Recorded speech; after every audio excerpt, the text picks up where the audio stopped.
Kumusta kayong lahat? Si Kyrie at si Agatha, ati siya na busy. Busy. Kai, you busy? Oh, you're not busy? 3,000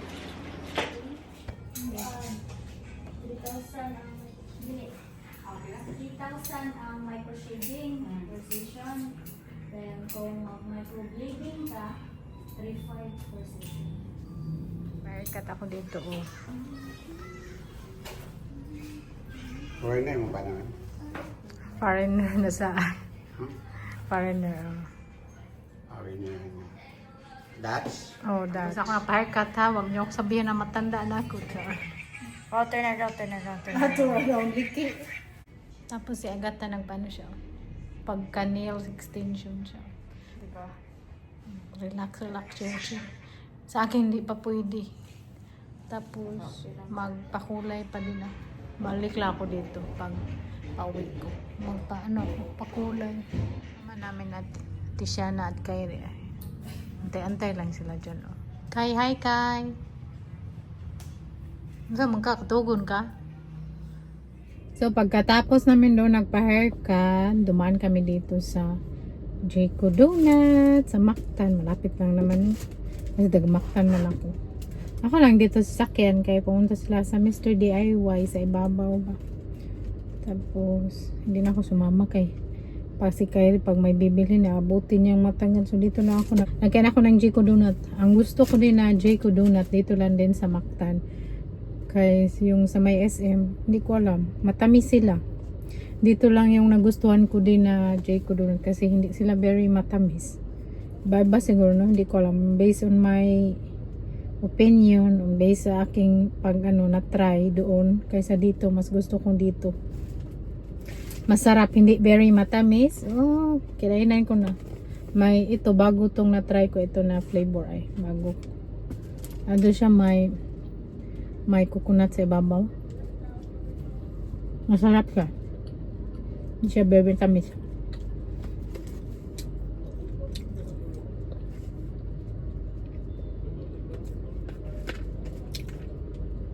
Ito din, oh. Paborito ko, may almond sa ibabaw.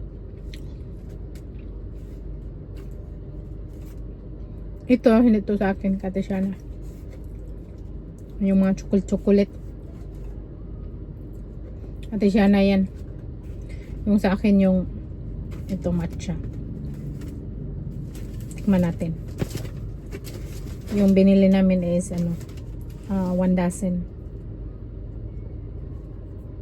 Tapos mura na kasi Agatha may discount. May discount lagi si Agatha. 20%.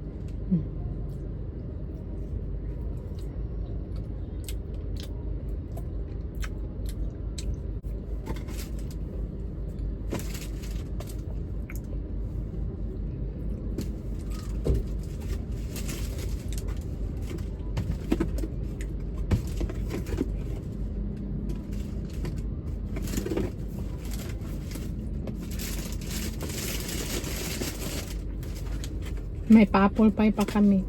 Dumaan kami sa McDo. Bumili ako ng apple pie 3. Kinain ko na yung isa. Na-miss ko kasi yung apple pie doon sa Netherlands, no? Pero wala man ganito dito. Yung apple pie na Netherlands. Ang sarap ng apple pie doon.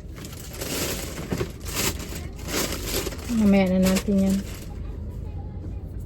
Tapusin ko yan kainin pagdating sa bahay. Kaya magana ko mag-tea. Sa mga nagsasabi din na kumakain na ako ng kain tapos dami ko kinakain, hindi po madami yung kinakain ko, pakunti-kunti lang talaga, kaya hindi din pwede madami ang kinakain. Tapos kumakain ako sa isang araw 2 beses lang. Sa umaga kanina kumain ako ng isang bread at maliit na biko, yun lang. Tapos ngayon dinner ko na, hindi pa ako gutom. Yun, snack yung kinain ko na donut. So yun, hindi po ako kumakain ng madami, kaya maraming salamat po sa concern at love na bigyan niyo sa amin ni Saki.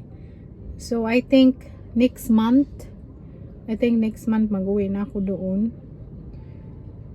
Either sunduin ako ni Saki or ako lang mag-isa.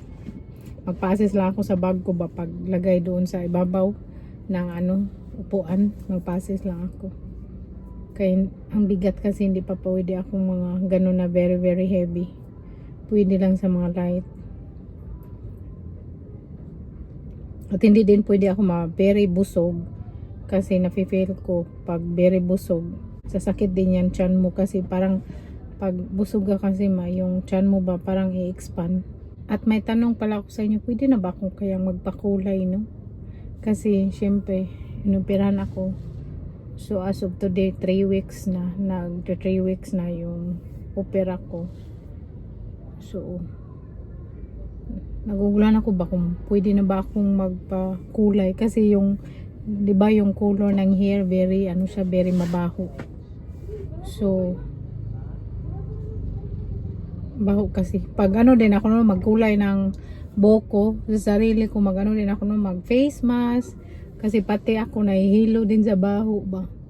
So nalibog ako kung magpakulay ba ako o pwede na ba akong magpakulay. Nakalimutan ko mag-asa surgeon ko doon ba sa doktor.